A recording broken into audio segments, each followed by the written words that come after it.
Salute സുഹൃത്തുക്കളെ, കുറച്ച് വിവാദമായേക്കാവുന്ന ഒരു വിഷയത്തെക്കുറിച്ചാണ് ഞാൻ ഇന്ന് സംസാരിക്കാൻ പോകുന്നത്. ആരെയും ദ്രോഹിക്കാനോ ഉപദ്രവിക്കാനോ ആർക്കും ബുദ്ധിമുട്ടുണ്ടാക്കാനോ വേദനിക്കാനോ വേണ്ടിയൊന്നും അല്ല. പക്ഷെ ഇത് പറയണം, കാരണം ഇതും ഞാൻ അനുഭവിച്ച ഒരു സംഭവം തന്നെയാണ്. നിങ്ങളുമായിട്ട് പങ്കുവെക്കണം. നമ്മുടെ സമൂഹത്തിൽ നടക്കുന്ന ഒരു കാര്യവും കൂടെയാണ്. എനിക്ക് ഒരുപാട് സുഹൃത്തുക്കളുണ്ട്. കുട്ടിക്കാലം മുതൽ എനിക്ക് സൗഹൃദം വളരെ ഇഷ്ടമായിരുന്നു. അച്ചടക്കത്തോടു കൂടി ജീവിക്കുന്ന ഒരു സ്വഭാവം കുട്ടിക്കാലത്തോട്ട് ഇല്ലായിരുന്നു.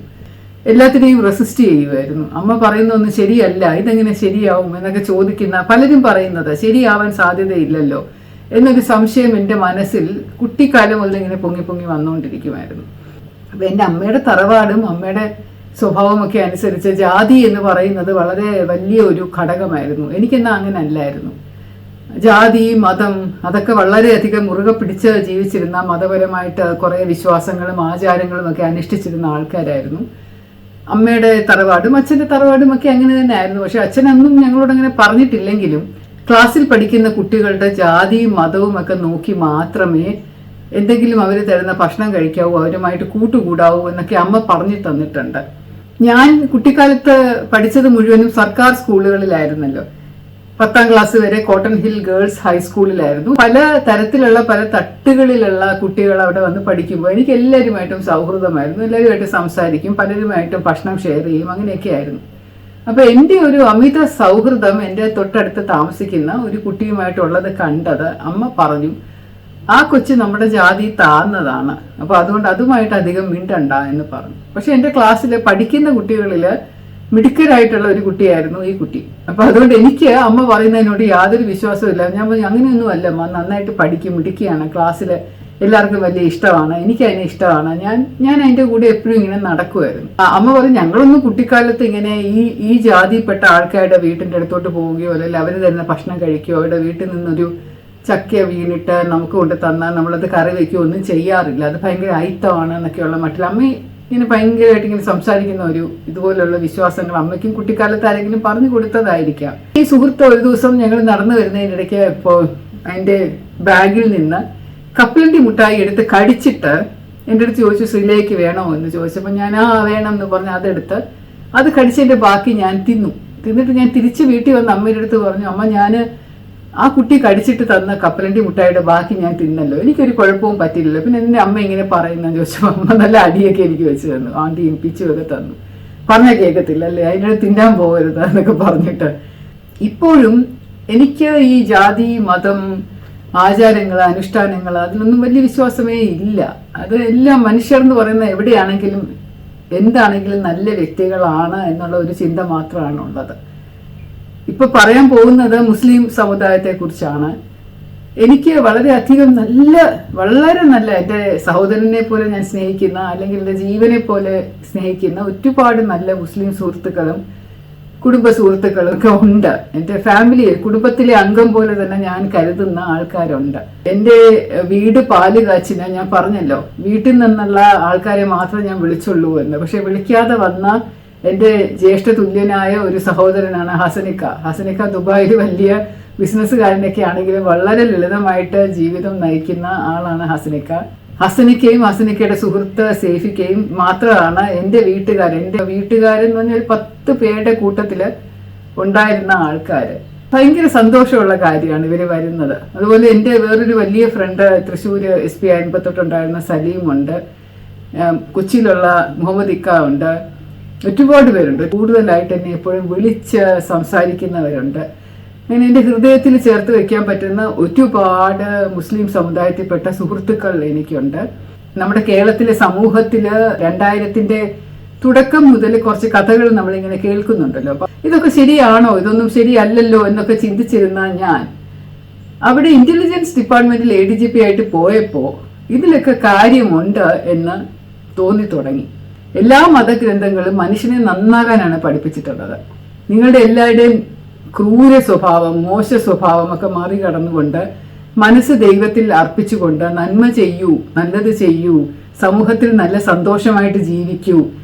ദൈവം എന്ന് പറയുന്നത് നിങ്ങളെ നല്ലത് ചെയ്താൽ അനുഗ്രഹിക്കുന്ന ദൈവമാണ്, ശിക്ഷിക്കുന്ന ദൈവമല്ല എന്നൊക്കെയുള്ള ഒരുപാട് നല്ല നല്ല നല്ല കാര്യങ്ങൾ പറഞ്ഞു തരുന്ന മതഗ്രന്ഥങ്ങൾ ചിലർ അവരുടെ സ്വാർത്ഥ താല്പര്യമനുസരിച്ച് പല രീതിയിൽ വ്യാഖ്യാനം ചെയ്ത് അത് മറ്റുള്ളവരെ പഠിപ്പിച്ച് അങ്ങനെയൊക്കെ ഓരോ പൈസ ഉണ്ടാക്കാൻ വേണ്ടിയിട്ടാണോ എന്തിനാണോ എന്ന് അറിയില്ല. അതോ എന്തെങ്കിലും അവരുടേതായിട്ടുള്ള അന്ധമായ മറ്റു വിശ്വാസങ്ങൾ കൊണ്ടാണോ? എൻ്റെ അമ്മ എന്നോട് പറഞ്ഞിരുന്നില്ല ഇങ്ങനെ അയിത്തമുണ്ടാന്നൊക്കെ, അതുപോലെയുള്ള ചില വിശ്വാസങ്ങളിൽ മുറുകെ പിടിക്കുന്നത് കൊണ്ടാണോ എന്താണെന്നറിയില്ല.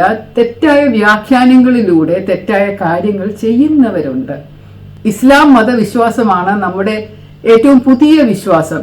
നമ്മുടെ ചരിത്രപരമായിട്ട് നോക്കിക്കഴിഞ്ഞാൽ ഹിന്ദു വിശ്വാസത്തെക്കാളും ക്രിസ്ത്യൻ വിശ്വാസത്തെക്കാളും ഒക്കെ പുതിയതായിട്ട് വന്ന ഒരു വിശ്വാസമാണ്. അപ്പൊ അതിന്റെ ആ നൂതന സ്വഭാവം എന്ന് പറയുന്നത് നിലനിൽക്കുന്നുണ്ട് സമൂഹത്തില്.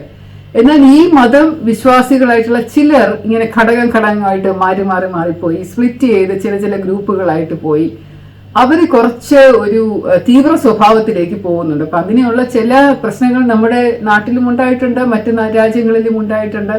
അവര് തമ്മിലുള്ള യുദ്ധങ്ങൾ, അങ്ങനെയുള്ള പല കാര്യങ്ങൾ ഇങ്ങനെ നടന്നു പോകുന്ന ഒരു ചരിത്രം നമുക്കുണ്ട്. പക്ഷെ അതിനിടയിലൂടെ തന്നെ എല്ലാവരെയും, അത് ലോകത്തുള്ള സകലരെയും ഇസ്ലാം മതവിശ്വാസികളാക്കണം, അതാണ് നമ്മുടെ ധർമ്മം എന്ന് പറഞ്ഞ് ഫലിപ്പിക്കുന്ന കുറച്ച് ആൾക്കാരും മത നേതാക്കന്മാരും ഉണ്ട്. നമ്മുടെ സ്വന്തം ഇഷ്ടപ്രകാരം ഇസ്ലാം മതം സ്വീകരിച്ച് പോവുകയാണെങ്കിൽ കുഴപ്പമില്ല. ഒരു വ്യക്തിയോട് സ്നേഹം തോന്നി, ആത്മാർത്ഥമായ പ്രണയം തോന്നി കല്യാണം കഴിച്ച് പോകുന്നതിൽ യാതൊരു തെറ്റുമില്ല. കാരണം ലോകം മുഴുവനും ഒരുപോലെയാണ്, ഒരുമിച്ചാണ് ഇരിക്കുന്നത്. അതിനകത്ത് മതമില്ല, ജാതിയില്ല, ഒന്നുമില്ല. അതിനകത്ത് നമ്മുടെ മനുഷ്യന്റെ വികാരങ്ങൾ, അവരുടെ ചിന്തകളും സന്തോഷവും അതൊക്കെ മാത്രമാണ് പ്രധാനമായിട്ടുള്ളത്. ഇപ്പൊ എന്റെ കുടുംബത്തിൽ തന്നെ ഒരു ഇറാനിയെ കല്യാണം കഴിച്ച ഒരു പെൺകുട്ടിയുണ്ട്. അന്നത്തെ കാലത്ത് അതൊക്കെ വലിയ പ്രശ്നമായിട്ട് പറഞ്ഞിരുന്നെങ്കിലും പിന്നീട് അതൊക്കെ വലിയ സന്തോഷമായിട്ട് വലിയ നന്നായിട്ടൊക്കെ നടക്കുന്നുണ്ട്. എന്റെ കസിന്റെ മോള് തന്നെ ഒരു മുസ്ലിം ഒരു പയ്യനുമായിട്ട് കല്യാണം കഴിച്ച് നെതർലാൻഡ്സിൽ സെറ്റിൽഡ് ആണ്. വളരെ ഹാപ്പിയാണ്, വളരെ സന്തോഷത്തോടു കൂടി താമസിക്കുന്നു. അപ്പൊ അങ്ങനെ ഒരുപാട് പേരുണ്ട് നമ്മുടെ തന്നെ സമുദായത്തിൽ, അങ്ങോട്ടും ഇങ്ങോട്ടും ഒക്കെ വിവാഹം ചെയ്തിട്ടുള്ളവരുണ്ട്. IS എന്ന ഒരു ഭീകരരുടെ സംഘടന ലോകത്ത് മുഴുവൻ പ്രശ്നങ്ങൾ സൃഷ്ടിച്ച കാര്യമൊക്കെ നമുക്ക് അറിയാമല്ലോ. ഇപ്പോൾ IS എന്നാണ് അതിനെ അറിയപ്പെടുന്നത്, Islamic state of Iraq and Syria. ഇതിൽ ചേരുന്ന, ഇതിന്റെ തത്വങ്ങളിലൂടെ ആകൃഷ്ടരായി അത് പിന്തുടരുന്ന ആൾക്കാര്, ഒരു കൂട്ടം ആൾക്കാരെ മുസ്ലിം മതവിശ്വാസികളാക്കാനോ അല്ലെങ്കിൽ അതിനെതിരെ പ്രവർത്തിക്കുന്നു എന്ന് തോന്നുന്ന ആൾക്കാരെ ഇല്ലാതാക്കാനോ എന്തെങ്കിലും പ്രവൃത്തി ചെയ്തു കഴിഞ്ഞാൽ അത് ദൈവീക പ്രവൃത്തിയാണെന്നും അതിന് അവർക്ക് അനുഗ്രഹം ലഭിക്കുമെന്നും വിശ്വസിക്കുകയും അതിന് ഒരു വലിയ പ്രാധാന്യം നൽകുകയും ചെയ്യുന്ന കൂട്ടരാണ്. അപ്പൊ ഇവർക്ക് എന്തും ചെയ്യാം, തീവ്രവാദ സ്വഭാവമുള്ള എന്തും ചെയ്യാം. കൊലപാതകം ചെയ്യാം, ബോംബ് വെക്കാം, ഭീഷണിപ്പെടുത്താം, ആരെങ്കിലും തട്ടിക്കൊണ്ടുപോകാം, ഒരു എയർക്രാഫ്റ്റ് തന്നെ തട്ടിക്കൊണ്ടുപോകാം, ബോംബുകൾ യഥേഷ്ടം വെച്ച് ഹോട്ടലുകളും മറ്റു രാജ്യങ്ങളും ഒക്കെ തകർത്തൊരു ഭീകരാന്തരീക്ഷം ഉണ്ടാക്കാം.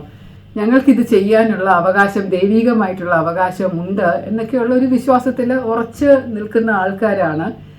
അതിനോട് നമുക്ക് ആർക്കും യോജിക്കാൻ പറ്റില്ല. കാരണം ആ പാത എന്ന് പറയുന്നത് ശരിയല്ലല്ലോ, ദൈവം പറഞ്ഞിട്ടുള്ള പാതയല്ല അത്. ഒരിക്കലും ദൈവം അങ്ങനെ നമ്മളോട് ക്രൂരത കാണിക്കാനോ മറ്റുള്ളവരെ കൊല്ലാനോ ഉപദ്രവിക്കാനോ ബുദ്ധിമുട്ടിക്കാനോ ഒന്നും പറയില്ല.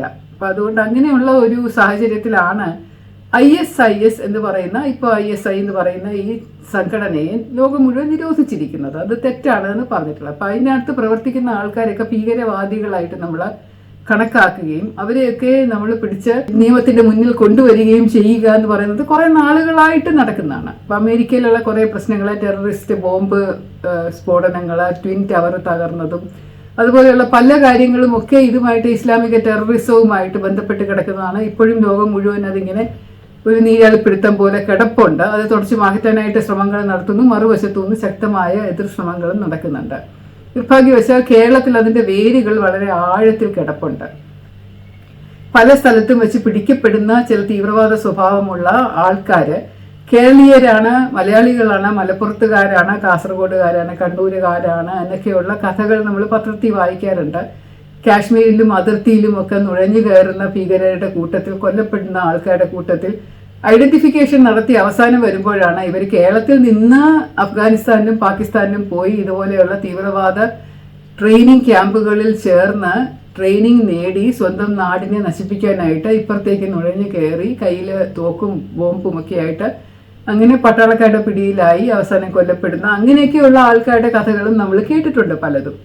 അതിനെയും ഒക്കെക്കാളും ഭീകരമായി പ്രണയം എന്ന് പറയുന്ന വളരെ നല്ലൊരു വികാരത്തെ അത് തീവ്രവാദ സ്വഭാവമുള്ള ഒരു കാര്യമാക്കി മാറ്റിക്കൊണ്ട് പല മതത്തിലുള്ള പെൺകുട്ടികളെയും വശീകരിച്ച് കൊണ്ടുപോയി മതം മാറ്റി അഫ്ഗാനിസ്ഥാനിലോ അല്ലെങ്കിൽ സിറിയയിലോ ഇറാഖിലോ ഒക്കെ കൊണ്ടുപോയി അവരുടെ ഭീകര സംഘടനാ കേന്ദ്രത്തിലേക്ക് കുട്ടികളെ വളർത്തിയെടുത്ത് ചെറിയ പ്രായം തൊട്ട് കുഞ്ഞുങ്ങളെ അങ്ങനെ ആക്കി എടുക്കുന്ന ഒരു രീതിയും കണ്ടുവരുന്നുണ്ട്. അപ്പോൾ ഇതിനൊരു പേരും കൂടെ കേരളത്തിൽ ഇട്ടിട്ടുണ്ട്, ലവ് ജിഹാദ് എന്ന് പറഞ്ഞിട്ട്. അത് എവിടെ നിന്ന് വന്നതാണ്, എങ്ങനെ വന്നതാണെന്ന് എനിക്കറിയില്ല. പക്ഷെ പേര് വലിയ ഗുണമൊന്നും ഇല്ലെങ്കിൽ പോലും അതങ്ങ് ശരിയായിട്ട് അതങ്ങ് വീണുപോയി. 2016 അവസാനം നവംബർ ഡിസംബർ ഒക്കെ ആയപ്പോഴാണെന്ന് തോന്നുന്നുണ്ട്, ഒരു സ്ത്രീ എന്നെ കാണാനായിട്ട് എൻ്റെ ഓഫീസിൽ വന്നു. ബിന്ദു സമ്പത്ത് എന്നാണ് ഈ മാഡത്തിന്റെ പേര്.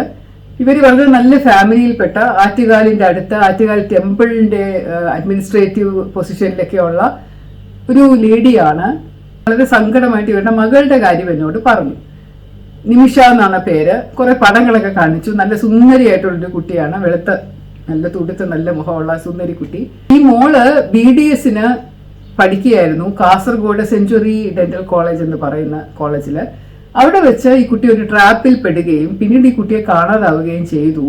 അതുകൊണ്ട് എൻ്റെ മോളെ ഇതുപോലെ കടത്തിക്കൊണ്ടുപോയി, എന്നെ ഒന്ന് രക്ഷിക്കുവാ, മോളെ ഒന്ന് തിരിച്ചു കൊണ്ടുവരുമോ എന്ന് ചോദിക്കാനാണ് എൻ്റെ അടുത്ത് വന്നത്. ഞാൻ DIG ആയിട്ടും IG ആയിട്ടും ഒക്കെ എറണാകുളത്ത് ഇരിക്കുമ്പോൾ തൊട്ട് ഇതുപോലെയുള്ള മിസ്സിംഗ് കുട്ടികളുടെ പെൺകുട്ടികളുടെ കണക്കുകൾ ഒരുപാട് വരുന്നുണ്ടായിരുന്നു. പല കുട്ടികളും ഹിന്ദുക്കള്, ചില കുട്ടികളെ ക്രിസ്ത്യൻസ്, പ്രൊഫഷണൽ കോളേജുകളിൽ പഠിക്കുന്ന പെൺകുട്ടികളെ ആവശ്യമുള്ളത് അവർക്ക് എന്തെങ്കിലും പ്രോബ്ലം വന്നാൽ, അതായത് ഈ തീവ്രവാദ സംഘടനയിലുള്ള ആൾക്കാർക്ക് എന്തെങ്കിലും പ്രോബ്ലം ഉണ്ടെങ്കിൽ അവരെ രക്ഷിക്കാമെന്നൊക്കെയുള്ള ധാരണ കൊണ്ടും ആയിരിക്കാം. എന്തെങ്കിലും എഞ്ചിനീയറിങ്ങിന് വേണ്ടിയിട്ടോ ബോംബ് ഉണ്ടാക്കാനോ IT കമ്പ്യൂട്ടർ ഉണ്ടാക്കാനോ അല്ലെങ്കിൽ പിന്നീട് ഡെന്റൽ പ്രോബ്ലം ഉണ്ടെങ്കിൽ അത് ഫിക്സ് ചെയ്യാനോ അസുഖം വന്നാൽ ചികിത്സിക്കാൻ മരുന്ന് കൊടുക്കാനോ ഒക്കെയുള്ള ഇതുപോലെയുള്ള പ്രൊഫഷണൽ കോളേജിൽ പഠിക്കുന്ന വിദ്യാർത്ഥിനികളെ കേന്ദ്രീകരിച്ച് ചെയ്യൂ എന്നൊരു ആശയം ഈ ആൺകുട്ടികൾക്ക് കൊടുത്തിട്ടുണ്ടോ എന്ന് അറിയില്ല. കേരളത്തിലെ ചില സ്ഥാപനങ്ങൾ, ചില സെന്ററുകളുണ്ട്, സലാഫി സെന്റർ എന്ന് പറയും. തിരുവനന്തപുരത്ത് വേണമുണ്ട്, സ്റ്റാച്യൂവിൽ ഒരു സലാഫി സെന്റർ ഉണ്ട്. എല്ലാ ജില്ലകളിലും കേന്ദ്രീകരിച്ച് ചില സ്ഥലങ്ങളിൽ, ചില ജില്ലകളിൽ 2-3 എണ്ണം ഉണ്ട്. അപ്പൊ ഇങ്ങനെയുള്ള ഈ സെന്ററുകളിൽ കേന്ദ്രീകരിച്ച്, ചില മദ്രസകൾ കേന്ദ്രീകരിച്ച്, എല്ലാമല്ല ചിലതാണ്, അത് അവർ തിരഞ്ഞെടുത്ത് അവർ തന്നെ എന്തൊരു ഡയറക്റ്റ് ചെയ്ത് സിനിമ എടുക്കുന്ന പോലെ സ്ക്രീൻ പ്ലേ ഒക്കെ പ്രിപ്പയർ ചെയ്തെടുക്കുന്നതാണെന്ന് തോന്നുന്നു. കാണാൻ കൊള്ളാവുന്ന ചില ആൺകുട്ടികളെ അവർ ചെറിയ പ്രായം തൊട്ട് തന്നെ ഇങ്ങനെ പറഞ്ഞ് മനസ്സിലിങ്ങനെ ഇതുപോലെ ചിന്തകൾ നിറയ്ക്കും. നിങ്ങൾ പോയി സമൂഹത്തിലുള്ള മറ്റ് മതസ്ഥരായിട്ടുള്ള പെൺകുട്ടികളിൽ ആരെങ്കിലും ഒരാളെയെങ്കിലും വളച്ചെടുത്ത് ഇസ്ലാം മതത്തിലേക്ക് കൊണ്ടുവരാമെങ്കിൽ നിങ്ങൾക്ക് തീർച്ചയായിട്ടും സ്വർഗരാജ്യം കിട്ടും എന്നുള്ള ഒരു ധാരണ അവരുടെ മനസ്സിൽ പതിച്ച് കൊടുക്കുകയും, ഇത് കൂടാതെ ഇവർക്ക് കാശ് കൊടുക്കുകയും ചെയ്യുന്നുണ്ട്. നല്ല രൂപ കൊടുക്കും, ലക്ഷക്കണക്കിന് രൂപയുടെ പൈസയാണ് ഇവർക്ക് അതിനുള്ള ഫീസായിട്ട് കൊടുക്കുന്നത്. അപ്പം ഈ പൈസയൊക്കെ എവിടെ നിന്ന് വരുന്നു എന്നുള്ളത് എനിക്കറിയില്ല. കാശിങ്ങനെ ഇഷ്ടം പോലെ ഇവർക്ക് കിട്ടുന്നുണ്ട് പല സോഴ്സുകളിലൂടെയും. അത് വെച്ചിട്ടാണ് ഇവർ ഈ ട്രെയിനിങ് നടത്തുന്നതും. ആൺകുട്ടികളെ, മുസ്ലിം മതത്തിലുള്ള ആൺകുട്ടികളെ, നല്ല കാണാൻ ഭംഗിയുള്ള സുന്ദരന്മാരായിട്ടുള്ള ആൺകുട്ടികളെ അവർ റിക്രൂട്ട് ചെയ്യും. എഞ്ചിനീയറിംഗ് കോളേജുകളിലും മെഡിക്കൽ കോളേജുകളിലും ഡെന്റൽ കോളേജുകളിലും ഒക്കെ അഡ്മിഷൻ വാങ്ങിച്ചു കൊടുത്ത്, മാനേജ്മെന്റ് കോട്ടയിലോ സീറ്റുകളിലോ അഡ്മിഷൻ വാങ്ങിച്ചു കൊടുത്ത്, അവരുടെ മുഖ്യ ഉദ്ദേശം എന്ന് പറഞ്ഞാൽ പഠിക്കുക എന്നുള്ളതല്ല, ഇതുപോലെയുള്ള മറ്റ് മതത്തിലുള്ള പെൺകുട്ടികളെ അവർക്ക് ഇഷ്ടപ്പെടുന്നവരെ കണ്ടുപിടിച്ച് അവരെ വളച്ചെടുത്ത് ഇവർക്ക് പുറത്തുനിന്ന് ഒരുപാട് സഹായം കിട്ടുന്നു. എങ്ങനെയൊക്കെയാണ് ഈ പെൺകുട്ടികളെ പറഞ്ഞ് വിശ്വസിപ്പിച്ച് അവരുടെ മതത്തിലേക്ക് കൊണ്ടുവരേണ്ടത് എന്നുള്ള ഒരു കാര്യം അവരെ പഠിപ്പിച്ചു വിടുന്നു. അതിനുശേഷം ഇവര് പ്രണയം നടിച്ചാൽ, ശരിക്കുള്ള പ്രണയമാണെങ്കിൽ ഇങ്ങനെ മതപരമായിട്ടുള്ള കാര്യങ്ങളൊന്നും അതിനകത്ത് ഇൻവോൾവ് ആവേണ്ട കാര്യമില്ല, കല്യാണം കഴിച്ചാൽ പോരെ. പക്ഷെ കല്യാണം കഴിക്കുന്നതിന് മുമ്പ് ഇവർ കണ്ടീഷൻസ് വെക്കുന്നു. ഇവർ പറയുന്നു, ഞങ്ങളുടെ മതം അനുസരിച്ച് നീ മതം മാറണം, നിന്റെ പേര് മാറ്റണം, നീ മുഖത്തൂടെ പർദ്ദ ഇടണം, തട്ടം ധരിക്കണം. കൂടാതെ സത്യസരണി എന്ന് പറയുന്ന ഒരു സ്ഥലത്ത് പോയി, മലപ്പുറം ജില്ലയിലുള്ള ഒരു കോട്ട പോലെ ഒരു സ്ഥലമാണ്, അവിടെ പോയി നീണ്ട ഒരു കോഴ്സ് ഉണ്ട്. ഈ കോഴ്സ് മുഴുവൻ പാസ്സായാൽ മാത്രമേ ആ ഒരു തീവ്രവാദ മെന്റാലിറ്റിയിലേക്ക് വരികയുള്ളൂ. അപ്പൊ അതിന് കൊണ്ടുപോയി ചേർക്കുന്നു. വെജിറ്റേറിയൻ മാത്രം കഴിച്ചിരിക്കുന്ന കുട്ടിയാണെങ്കിൽ അവിടെ ചെല്ലുമ്പോഴാണ് ഈ ഭക്ഷണമെല്ലാം മാറ്റി മാംസവും അതുമൊക്കെ കൊടുത്തു തുടങ്ങുന്നതുമൊക്കെ. ഇപ്പൊ പലർക്കും അതൊക്കെ അരോചകമാവാറുണ്ട്, അവിടെ നിന്നൊക്കെ ഓടിപ്പോകുന്ന കുട്ടികളും ഉണ്ട്. അപ്പൊ ഇതുപോലെയുള്ള സംഗതികൾ നടക്കുന്നുണ്ട് എന്നുള്ള ഒരു ധാരണ എനിക്കുണ്ടായിരുന്നു. കാരണം എറണാകുളത്ത് വെച്ച് തന്നെ IG ആയിട്ടിരുന്നപ്പോൾ 2 പെൺകുട്ടികൾ, ഷെറിൻ എന്ന പേരുള്ള ഒരു പെൺകുട്ടികൾ, മറിയ എന്ന പേരുള്ള 2 ക്രിസ്ത്യൻ പെൺകുട്ടികൾ ഇതുപോലെ മുസ്ലിം സമുദായത്തിൽപ്പെട്ട ആൺകുട്ടികളെ കല്യാണം കഴിച്ച് പേര് മാറിപ്പോയതായിട്ട് അവരുടെ പേരൻസ് വന്ന് പറഞ്ഞ് കേസെടുത്ത് അന്വേഷണം നടത്തിയപ്പോൾ ഇവരെ കാണുന്നില്ല, ഇവരെവിടെയോ പോയി കഴിഞ്ഞു. അപ്പോൾ അപ്പോഴേക്കും ഇവര് ആദ്യമേ തന്നെ കല്യാണം രജിസ്റ്റർ ചെയ്ത് അല്ലെങ്കിൽ അവരുടെ രീതിയിൽ വിവാഹം കഴിച്ചു കഴിഞ്ഞാൽ നിക്കാഹ് കഴിഞ്ഞു കഴിഞ്ഞാൽ ഉടനെ തന്നെ ഒരു വിത്തിൻ മന്ത്സ് അവർ പ്രഗ്നന്റ് ആവും. പ്രഗ്നന്റ് ആയിക്കഴിഞ്ഞാൽ ബോണ്ട് വരും, ഭർത്താവായിട്ട് പിന്നെ പിരിയാൻ പറ്റാത്ത ഒരു ബന്ധം വരുമല്ലോ, കുഞ്ഞും കൂടെ ആയില്ലേ. അപ്പൊ അങ്ങനെ പോകുന്ന ആൾക്കാർ ഒരുപാട് പേരുണ്ടായിട്ടുണ്ട്. ഈ ബിന്ദു സമ്പത്ത് എൻ്റെ അടുത്ത് വരുമ്പോൾ ഈ മോളുടെ കാര്യം പറഞ്ഞപ്പോൾ എനിക്ക് സംശയിക്കണം എന്നുള്ള ഒരു ചിന്ത പോലും ഇല്ല. ശരിയായിരിക്കാം, കാരണം ഇത് നടക്കുന്നുണ്ട് എന്നുള്ള കാര്യം എനിക്ക് അറിയായിരുന്നു മുമ്പ് നടന്നിട്ടുള്ളത് കൊണ്ട്. ആക്ച്വലി ബിന്ദു വന്നപ്പോൾ എന്നോട് മുഴുവൻ കഥയും വ്യക്തമായ രീതിയിൽ പറഞ്ഞില്ല. അതായത് കല്യാണം കഴിച്ച കാര്യം ബിന്ദുവിന് അറിയാമായിരുന്നു എന്നും മോള് പർദ്ദ ഇട്ടുകൊണ്ട് പല പ്രാവശ്യം വീട്ടിൽ വന്നിട്ടുണ്ട് എന്നുള്ളതും മോളും അമ്മയുമായിട്ട് ഇതിനെക്കുറിച്ച് പലവട്ടം ചാറ്റ് ചെയ്യുന്നുണ്ടെന്നുള്ളതും ഈ കുട്ടിക്ക് വേറൊരു പയ്യനുമായിട്ടായിരുന്നു ആദ്യം അടുപ്പം, ഒരു മുസ്ലിം പയ്യനുമായിട്ട്. അതിൻ്റെ ഒരു ഗർഭം മത്സിപ്പിക്കുകയും പിന്നീടാണ് വേറൊരു മുസ്ലിം പയ്യനുമായിട്ട് കല്യാണം കഴിക്കുന്നതെന്നും സെഞ്ചുറി ഡെന്റൽ കോളേജ് എന്ന് പറയുന്നത് ഇതിന്റെ ഒരു ക്യാമ്പസ് റിക്രൂട്ട്മെന്റ് ഗ്രൗണ്ട് ആണെന്നും ഒക്കെയുള്ള വിവരമൊക്കെ എന്നോട് മറച്ചു വെച്ചിരുന്നു. ഇതൊക്കെ ബിന്ദുവിനെ അറിയായിരുന്നു. ഒരു നിസ്സഹായയായ അമ്മ എൻ്റെ മോളെ പെട്ടെന്ന് കാണുന്നില്ല, മോളെ ആരെ കല്യാണം കഴിച്ചു എന്നുള്ളത് എനിക്കറിയില്ല, മോൾ എങ്ങനെ ഇങ്ങനെ കൺവേർട്ട് ചെയ്യുന്നുള്ള അറിയില്ല, മോള് കൺവേർട്ട് ആയോ എന്നുള്ളതും അറിയില്ല, കാണുന്നില്ല, അവൾ ചിലപ്പോൾ ട്രാപ്പിൽ പെട്ടതായിരിക്കും എന്നുള്ള രീതിയിലാണ് വരുന്നത്. പക്ഷെ അപ്പോഴേക്കും കാര്യമൊക്കെ വളരെയധികം അതിക്രമിച്ച് പോയിരുന്നു. ഏകദേശം ഒരു 5-6 മാസങ്ങൾക്കോ 8 മാസങ്ങൾക്കോ മുമ്പ് തൊട്ട് തുടങ്ങിയ സംഭവങ്ങളാണ്. ആ സമയമായപ്പോഴേക്കും വൈകിപ്പോയി. ശ്രീലങ്കയിൽ പോകണു എന്നുള്ള മട്ടിൽ മോള് പറഞ്ഞു എന്നൊക്കെ പറയുന്നുണ്ട്. ശ്രീലങ്കയിൽ ഏതോ ഒരു പള്ളി കാണാനായിട്ട് പോകണം, ആ സമയത്ത് കുട്ടി ഗർഭിണിയുമായിരുന്നു എന്നുള്ളത് ബിന്ദുവിന് അറിയായിരുന്നു. പക്ഷെ എന്നോട് അതൊന്നും പറഞ്ഞിരുന്നില്ല. അപ്പൊ ഞങ്ങളിത് എല്ലാ എയർപോർട്ടുകളിലും കൊടുത്ത് ഈ കുട്ടിയുടെ കാര്യങ്ങളെല്ലാം അന്വേഷിച്ച് വന്നപ്പോഴാണ് ഇത് ഓൾറെഡി പോയിട്ട് 1 മാസത്തിൽ ഏകദേശം അത്രയും ആയിട്ടുണ്ട്. റൂട്ട് എന്ന് പറയുന്നത് വളരെ സിമ്പിളാണ്. തിരുവനന്തപുരത്ത് നിന്നോ അല്ലെങ്കിൽ കൊച്ചിയിൽ നിന്നോ അല്ലെങ്കിൽ കോഴിക്കോട് നിന്നോ ഇവർ നേരെ ശ്രീലങ്കയിലോട്ട് പോയിട്ട് അവിടെ നിന്ന് പാകിസ്ഥാനിലോ അഫ്ഗാനിസ്ഥാനിലോ ചെന്നിറങ്ങിയിട്ട് അവിടെ നിന്നാണ് സിറിയയിലേക്കോ ഇറാഖിലേക്കോ പോവുക. അപ്പൊ അങ്ങനെയുള്ള ഒരു പാതയിലൂടെയാണ് ഈ കുട്ടിയും സഞ്ചരിച്ചിരിക്കുന്നത് എന്ന IBയുടെയും കൂടെ സഹായത്തോടു കൂടി ഞങ്ങൾക്ക് മനസ്സിലായപ്പോഴേക്കും ഇവർ പോയി കഴിഞ്ഞിരുന്നു. പോയാൽ പിടിച്ചാക്കിയിട്ടില്ലല്ലോ. അതിനുശേഷം ബിന്ദു പത്രത്തിലൂടെയും TV-യിലൂടെയും ഒക്കെ വന്ന് എനിക്കെതിരെ ഒരുപാട് അപവാദം പറഞ്ഞിട്ടുണ്ട്. ഞാൻ വിചാരിച്ചാൽ അതിനെ തടയാൻ പറ്റുമായിരുന്നു, എന്നെ നേരത്തെ അറിയിച്ചിരുന്നു, ഞാൻ അതിന് നിസ്സംഗത പുലർത്തി, ഞാൻ അന്വേഷിച്ചില്ല, കുട്ടിയെ പോകാൻ അനുവദിച്ചു എന്നൊക്കെ പറയുന്നുണ്ടായിരുന്നു. പക്ഷേ രേഖകൾ നോക്കിയാൽ നിങ്ങൾക്ക് തന്നെ അറിയാം ബിന്ദു എനിക്ക് കൊണ്ടുതന്ന പരാതിയുടെ ഡേറ്റ്, ഈ കുട്ടി യാത്ര ചെയ്തു പോയതിന്റെ ഡേറ്റ്, അതിന്റെ അന്തരം, കൂടാതെ ബിന്ദുവിന്റെ ഫോൺ കോളിൽ പിന്നീട് നമ്മൾ നോക്കിയപ്പോൾ ഈ കുട്ടിയും ബിന്ദുവുമായിട്ടുള്ള ഒരുപാട് ചാറ്റുകളായിരുന്നു. നമ്മൾക്ക് ഈ ഫോണൊക്കെ മോണിറ്റർ ചെയ്യാനായിട്ട് എഴുതി കൊടുത്ത് അനുവാദമൊക്കെ വാങ്ങിച്ചിട്ട് വേണം ചെയ്യാൻ, അതിന്റെ സകല രേഖകളും എടുക്കാനായിട്ട്. അപ്പൊ എപ്പോഴൊക്കെയാണ് കുട്ടി അമ്മയുമായിട്ട് കോണ്ടാക്ട് ചെയ്യുന്നത്, അമ്മയുമായിട്ട് അതിന് നല്ലൊരു അടുത്ത ബന്ധമുണ്ടായിരുന്നു. അച്ഛൻ അതിന്റെ സ്വന്തം അച്ഛനല്ല, അമ്മയുടെ ആദ്യ ഭർത്താവിന്റെ മോളാണ് ഈ കുട്ടി എന്നാണ് മനസ്സിലായ വിവരം. അതെപ്പോഴും അമ്മ ഇങ്ങനെ വെളിയിൽ പോയ ശേഷവും കോണ്ടാക്ട് ചെയ്തിട്ടുണ്ടായിരുന്നു, ഞാൻ ഇന്ന സ്ഥലത്തെത്തി മറ്റേ സ്ഥലത്തെത്തി എന്ന്. പക്ഷെ പറയുന്ന മുഴുവൻ സത്യമായിരുന്നില്ല. ഇതിനേക്കാളും ഒക്കെ ഏറെ വിചിത്രം എന്ന് പറയുന്നത് ഈ തട്ടിക്കൊണ്ടു പോകുന്ന പയ്യന്മാരും അവരും കരുക്കളാണ്. പലപ്പോഴും അവരും നിസ്സഹായരാണ് ഇതിനകത്ത്. ചില ക്രിസ്ത്യൻ പയ്യന്മാരെ മുസ്ലിമാക്കി മാറ്റിയ ശേഷം അവരെയും ഇതുപോലെ മുസ്ലിം പേരുകൾ കൊടുത്ത് ഈ കുട്ടിയെ രണ്ടാമത് കല്യാണം കഴിച്ച പയ്യൻ നിമിഷ എന്ന് പറയുന്ന പെൺകുട്ടിയെ ഫാത്തിമ എന്ന, ഇപ്പൊ നിമിഷ ഫാത്തിമ എന്ന് നമ്മൾ അറിയപ്പെടുന്ന കുട്ടി ഇപ്പൊ അവിടെ ഒരു ജയിലിൽ കിടക്കുകയാണ് സിറിയയില്. ആ കുട്ടിയുടെ കുഞ്ഞും ഭാവയും അവിടെ കിടക്കുകയാണ്. രണ്ടുപേരെയും ഇങ്ങോട്ട് കൊണ്ടുവരാനായിട്ട് ഇന്ത്യൻ ഗവൺമെന്റിന് താല്പര്യമില്ല, അവിടെ നിന്ന് ഇങ്ങോട്ട് അയക്കാനായിട്ട് അവിടുത്തെ സർക്കാരിനും താല്പര്യമില്ല. കാരണം രണ്ടുപേരുടെ കണ്ണില് ഈ കുട്ടി തീവ്രവാദ പ്രവർത്തിക്ക് വേണ്ടിയിട്ട് റിക്രൂട്ട് ചെയ്യപ്പെട്ട കുട്ടിയാണ്. അപ്പൊ അതുകൊണ്ട് അതിന് ഒരുപാട് സമയമെടുക്കും. ആരിടപെട്ടാലും അതിന്റെ നിയമങ്ങളും നിയമത്തിന്റെ കുരുക്കുകളും ഇന്റർനാഷണൽ റിലേഷൻസും എല്ലാം ബാധിച്ചു കിടക്കുന്ന കാര്യമാണ്. പെൺകുട്ടിയെ ആദ്യമായിട്ട് പ്രണയിച്ച് കീഴ്പ്പെടുത്തി വശീകരിച്ച് ഗർഭിണിയാക്കിയ ആദ്യത്തെ പയ്യൻ, പിന്നീട് കുഞ്ഞിനെ ഗർഭാലസം നടത്തി കഴിഞ്ഞ ആ പയ്യൻ മുസ്ലിമാണ്. പക്ഷെ രണ്ടാമത് ഈ കുട്ടിയെ കല്യാണം കഴിച്ച് കൊണ്ടുപോയ അഫ്ഗാനിസ്ഥാനിലേക്ക് കൊണ്ടുപോയ പയ്യൻ ക്രിസ്ത്യാനിയാണ്. ആ ക്രിസ്ത്യാനി പയ്യൻ പിന്നെ മുസ്ലിമായിട്ട് മതം മാറി, പിക്സൺ എന്നോ മറ്റോ ആയിരുന്ന ക്രിസ്ത്യൻ പയ്യൻ ഈസ എന്ന പേരെടുത്ത് പിന്നീട് ഇഷ്ടംപോലെ കാശ് ഈ സംഘടന കൊടുത്ത് അതിൽ നിന്ന് ആണ് മുസ്ലിമായ ശേഷം ഈ കുട്ടിയെ കൊണ്ടുപോയി മതം മാറ്റിച്ച്. അങ്ങനെയൊക്കെയാണ് ഒരു വലിയ കോംപ്ലിക്കേറ്റഡ് സ്റ്റോറിയാണ് ഇതിന്റെ പുറകിലുള്ളത്. അപ്പൊ ഇതെല്ലാം വെളിയിൽ വരുന്നത് ഈ ഒരു സമയത്താണ്. ഇപ്പോഴും അത് നടക്കുന്നതാണ്. ഈ ഏജൻസികൾ, ഈ സലഫി സെന്റേഴ്സ്, ഈ സത്യസരണി എന്ന് പറയുന്ന സാധനം, അതൊക്കെ ഇപ്പോഴും പ്രവർത്തിക്കുന്നുണ്ട്. നമ്മുടെ പോലീസിനൊന്നും ചെയ്യാൻ പറ്റുന്നതിൽ അതീതമായിട്ട് അത് നിലനിൽക്കുന്നുണ്ട്. അതവിടെ നമ്മൾ ക്ലോസ് ചെയ്യിച്ചാൽ വേറൊരെണ്ണം പൊങ്ങി വരും. ഇങ്ങനെ ഇതുപോലെയുള്ള തീവ്രവാദ സ്വഭാവത്തിലൂടെ ഒരു ടെറർ ഉണ്ടാക്കിയ ആളുകളെ എല്ലാവരെയും കൺവേർട്ട് ചെയ്യുകയും കുറേ കുട്ടികൾ, അവർക്ക് ആളുകൾ വേണമല്ലോ, ഇതുപോലെയുള്ള തീവ്രവാദ സംഘടനകളിൽ they need people to work with them. അപ്പോൾ ഇതുപോലെയുള്ള ഐഡിയോളജി സ്പ്രെഡ് ചെയ്യാനായിട്ട് ചെറിയ പ്രായം തൊട്ട് എടുത്തു തുടങ്ങിയാൽ നല്ലതല്ലേ എന്നുള്ള വിശ്വാസത്തിലാണ് ഇതുപോലെ കുട്ടികളെ കൊണ്ടുപോയി വളരെ പ്രായം കുറഞ്ഞ 18, 19, 20 വയസ്സിൽ താഴെയുള്ള കുട്ടികളെയൊക്കെയാണ് അവർ ട്രാപ്പ് ചെയ്ത് വീഴ്ത്തുന്നത്.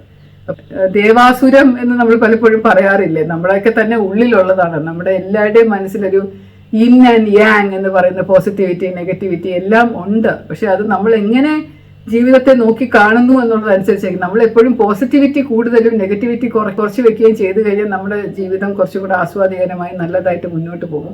എന്നാൽ ഏതെങ്കിലും സാഹചര്യം കൊണ്ട് നെഗറ്റീവാണ്, ഇതാണ് ശരി, ഇതാണ് നന്മ, ഇതാണ് കറക്റ്റ്, ഇതെന്താ ചെയ്താൽ എല്ലാവരും ചെയ്യുന്നല്ലേ, എനിക്ക് ചെയ്താൽ എന്താ, ഞാൻ പ്രണയം കൊണ്ടല്ലേ ചെയ്യുന്നത്, everything is fair in love and war എന്നൊരു ചൊല്ലുണ്ടല്ലോ, ഒരു വൃത്തിയായിട്ട് ചൊല്ലാണത്, എനിക്കൊട്ടും ഇഷ്ടമില്ലാത്ത ഒരു ചൊല്ലാണ്. അതായത് യുദ്ധം വന്നാലും പ്രണയം വന്നാലും നമുക്ക് എന്തും ചെയ്യാനുള്ള ഒരു അവകാശം കിട്ടുന്നു എന്ന് പറയുന്നത് ശരിയല്ല. യുദ്ധവും ശരിയല്ല, പ്രണയത്തിന്റെ ആ ഒരു അതിർവരമ്പുകളും ശരിയല്ല, അതിനു വേണ്ടിയിട്ട് ഇതുപോലെയുള്ള വൃത്തികേടുകൾ ചെയ്യുന്നതും ശരിയല്ല. അപ്പൊ ഏത് പേരാണെങ്കിലും നമ്മൾ ഉപയോഗിച്ചാൽ, ലവ് ജിഹാദോ വേറെ എന്തെങ്കിലും ജിഹാദോ എന്ത് ഉപയോഗിച്ചാലും ഇതുപോലെയുള്ള ഒരു പ്രശ്നം നമ്മുടെ സമൂഹത്തിലുണ്ട്. ഇതുപോലെ ദുഷിച്ച ഒരു പ്രക്രിയ നമ്മുടെ സമൂഹത്തിൽ നടക്കുന്നുണ്ട് എന്നുള്ളത് കുടുംബത്തിലുള്ളവരും അമ്മമാരും പെൺകുട്ടികളും ഒക്കെ മനസ്സിലാക്കണം. സ്നേഹത്തോടു കൂടി ഇരിക്കുന്ന അച്ഛനും അമ്മയും മക്കളും ഉണ്ടെങ്കിൽ, എപ്പോഴും വിശേഷങ്ങൾ പങ്കുവെക്കുന്ന, അല്ലെങ്കിൽ എല്ലാ കാര്യങ്ങളും അങ്ങോട്ടും ഇങ്ങോട്ടും തുറന്ന് പറയുന്ന ഒരു കുടുംബ അന്തരീക്ഷം ഉണ്ടെന്നുണ്ടെങ്കിൽ ആ ഒരു അന്തരീക്ഷത്തിൽ നിന്ന് പെൺകുട്ടികൾ ഒരിക്കലും ഇങ്ങനെ പോവില്ല. കുറച്ച് പ്രശ്നങ്ങളുള്ള കുടുംബ അന്തരീക്ഷത്തിൽ നിന്നാണ് പെൺകുട്ടികൾ പെട്ടെന്ന് ട്രാപ്പിൽ വീഴാൻ സാധ്യതയുള്ളത് എന്നും എനിക്ക് തോന്നുന്നു. കാരണം ഈ 4-5 പെൺകുട്ടികളുടെ കുടുംബ അന്തരീക്ഷം പഠിച്ചതിൽ നിന്നും എനിക്ക് മനസ്സിലായ കാര്യമാണ്, അവരുടെ കുടുംബത്തിലെ ജീവിതം, വീട്ടിലെ ജീവിതം അത്ര സുഖകരമല്ലാത്തത് കൊണ്ടാണ് വേറെ ആരെങ്കിലും ഒരു പ്രണയത്തിന്റെ ഒരു ചായ്വ് അവരോട് കാണിക്കുമ്പോൾ പെട്ടെന്ന് വീണു പോകുന്നത്. അപ്പൊ അങ്ങനെ പെടുത്താൻ എളുപ്പമാണ്. അപ്പൊ അതുകൊണ്ട് ആദ്യം നമ്മൾ തന്നെ ശ്രദ്ധിക്കുക, കുടുംബത്തിൽ നല്ലൊരു അന്തരീക്ഷം വളർത്തുക. എല്ലാവരും സ്നേഹത്തോടു കൂടിയും സന്തോഷത്തോടു കൂടിയും കുടുംബത്തിൽ ജീവിച്ചു കഴിഞ്ഞാൽ കുട്ടികളും ഇതുപോലെ തന്നെ അതേ സ്നേഹത്തോടു കൂടിയും അതേ സ്റ്റാൻഡേർഡോടു കൂടിയും അതേ സാഹചര്യത്തിലും അവരും വളർന്നു വന്നോളും. പെട്ടെന്ന് ഇതുപോലെയുള്ള ഈ ചതിക്കുഴികളിലൊക്കെ അവർ വീഴാതിരിക്കുകയും ചെയ്യും. ആരെയും കുറ്റം പറയാൻ വേണ്ടിയിട്ടല്ല ഞാൻ ഈ വീഡിയോ ചെയ്തിരിക്കുന്നത്. ഒരു കോഷൻ, നമ്മളെല്ലാവരും ഒരു ജാഗ്രത പുലർത്തണം എന്നുള്ള കാര്യം കൊണ്ട് മാത്രമാണ്. പിന്നെ നമ്മുടെ സമൂഹത്തിൽ സംഭവിക്കുന്ന ഒരു കാര്യം ഞാൻ നേരിട്ട് അനുഭവിച്ചിട്ടുള്ള ഒരു ചെറിയ വേദന ഇപ്പോഴും മനസ്സിലുള്ള ഒരു സംഭവമായതുകൊണ്ടുമാണ്. സസ്നേഹം, ശ്രീലേഖ.